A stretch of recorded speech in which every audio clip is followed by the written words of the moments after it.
It's Susan Hopper, and I just want to take an opportunity to go over a book that I'm reading right now that I have changing a lot of things. This is great information. I would strongly encourage all of you guys, if you haven't already, you need to read this. How to Win Friends and Influence People. And I'm just going to go over some of a little bit of the highlights.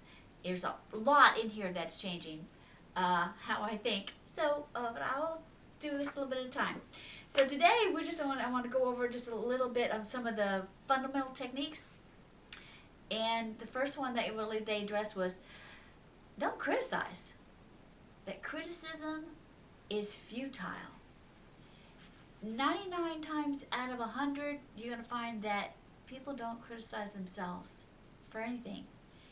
You're not going to get the result you're expecting when you criticize. It doesn't work out that way. And sadly, too much of my life is what I received, and that's what I was trained in. And so it was too much of my norm to give it back out again. And it doesn't work. It doesn't work. It just makes everybody's feelings that it's going to make problems at work with employees, family members, friends. This just doesn't work. So, and you know what, even when you do criticize, it doesn't change, it doesn't fix the situation. You haven't changed it at all. So, and that has to be, part of that is just because of what they pointed out, is that this is part of human nature. Now, we're all wrongdoers, but we all go around blaming everybody else for what's going on, and we all are like that. So, we don't like to receive it, don't give it. Okay, now we can get they point out some awesome lessons from history in here.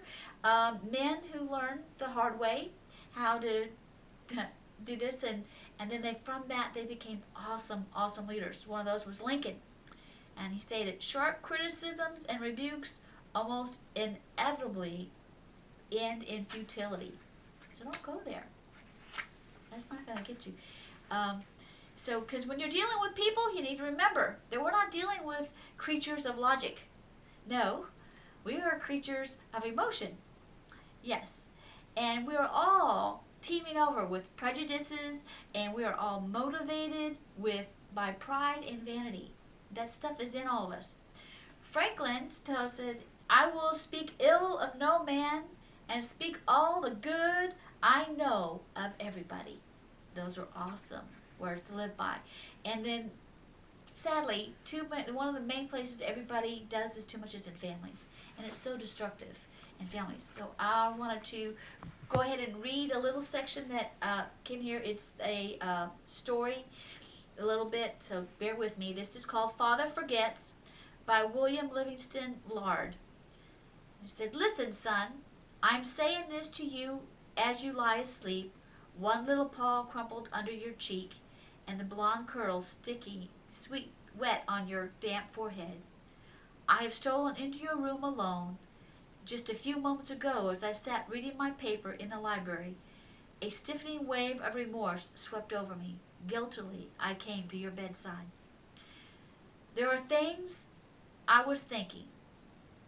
Son, I had been cross to you. I scolded you as you were dressing for school because you gave your face merely a dab with a towel. I took you to task for not cleaning your shoes. I called out angrily when you threw some of your things on the floor. At breakfast, I found fault too. You spilled things. You gulped down your food.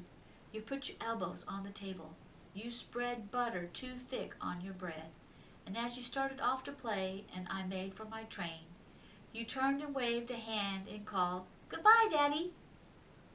And I frowned and said in reply, Hold your shoulders back. Then it began all over again in the late afternoon. As I came up the road, I spied you, down on your knees playing marbles. There were holes in your stockings. I humiliated you before your boyfriends by marching you ahead of me to the house. Stockings were expensive, and if you had to buy them, you would be more careful. Imagine that, son, from a father. Do you remember later, when I was reading in the library, how you came in timidly with a sort of hurt look in your eyes? When I glanced up over my paper, impatient at the interruption, you hesitated at the door. What is it you want? I snapped. You said nothing, but ran across in one tempestuous plunge and threw your arms around my neck and kissed me. And your small arms tightened with an affection that God had set blooming in your heart, and which even neglect could not wither. And then you were gone, pattering up the stairs.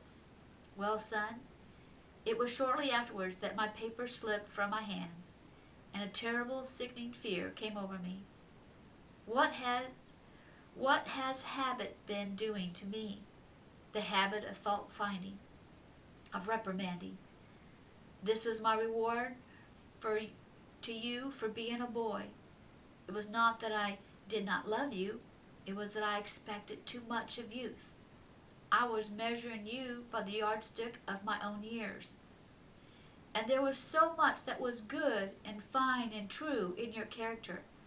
The little heart of you was as big as the dawn itself over the wide hills. This is shown by your spontaneous impulse to rush in and kiss me good night.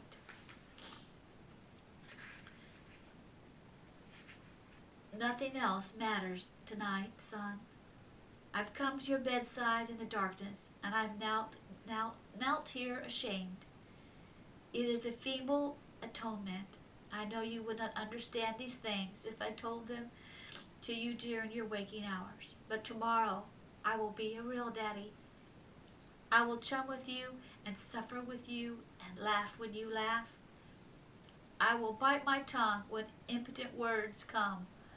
I will keep saying, as if it were a ritual, he's nothing but a boy, a little boy. I'm afraid I have visualized you as a man, yet as I am now, son, crumpled and weary, but as I see you now, son, crumpled and weary in your cot, I see that you are still a baby. Yesterday you were in your mother's arms, your head on her shoulder. I have asked too much, too much.